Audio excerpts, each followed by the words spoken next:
Hello hello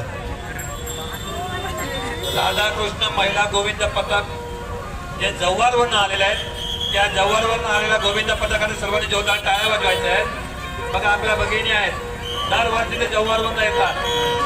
आताच एक गोविंद पथक पुन्हा एक गोविंद पथक पालघरवरून येऊन आलेलं होतं। यानंतर राधाकृष्ण महिला गोविंद पथक जव्हार हे या ठिकाणी आगमन झालेलं त्यांचं या ठिकाणी हार्दिक स्वागत।